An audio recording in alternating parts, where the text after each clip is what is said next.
চন্দনদা একেবারে শুরুতে আমি শঙ্কুর যে কথাটা ইনফ্যাক্ট ও খুব ভালোভাবে এক্সপ্লেন করবার চেষ্টা করছিল কতটা সততার সাথে এসআইআর করছে এবং করা উচিত। আমি একেবারে একমত, সততার সাথে এসআইআর করা উচিত এবং এটা করতে গেলে প্রথম যে শর্তটা থাকা উচিত তার একটা এক্সাম্পল মডেল আছে, আমি পরে আসছি।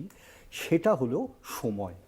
তুমি যদি টাইম ইনভেস্টমেন্ট না করো তাহলে প্রথম যে অবস্থাটা এসে দাঁড়াবে সেটা হচ্ছে একটা রাশ সিচুয়েশন এবং তার মধ্যে ঘোলা জল আমি তোমাকে বলছি ঘোলা জলে মাছ, আমি বলছি তোমাকে এই প্রসঙ্গেই ঘোলা জলে মাছ ধরবার চেষ্টা করা হচ্ছে। তোমাকে মডেলটা হচ্ছে 2002 থেকে 2004।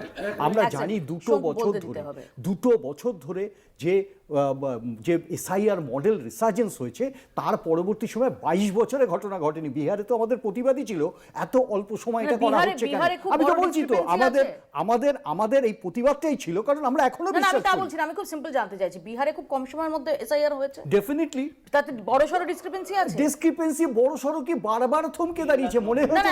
যদি ডিসক্রিপেন্সি থাকে তাহলে 1 সেপ্টেম্বরের পর রাহুল গান্ধী তিনি 27 অক্টোবর কেন বিহার গেলেন?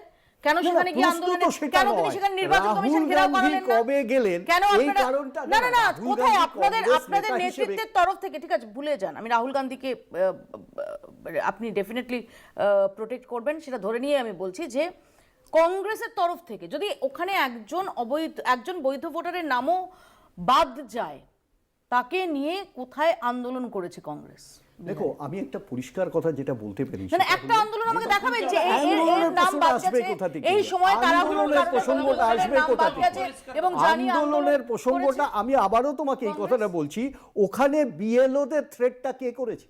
তোমার কি এখানে মনে হয়েছে কোথাও যে বিহারে মহাগঠবন্ধনে যাদের আরজেডি, তুমি কংগ্রেস বাদ দাও, আরজেডির কোন নেতা বিহারে বিএলওকে বলেছে, হুমকি দিয়েছে তাকে জেলে যেতে হবে, সেটা হয়েছে? সেটা ঘটেছে কি? আমার প্রশ্নটা হচ্ছে এই দুটো কম্পারিশনটা সম্পূর্ণ আলাদা। কিন্তু আমি কেন এক্সাম্পলটা করলাম, এখানে সব থেকে যেটা বড় প্রশ্ন সেটা হচ্ছে টাইম ইনভেস্টমেন্ট। তা যদি না হয় তাহলে যে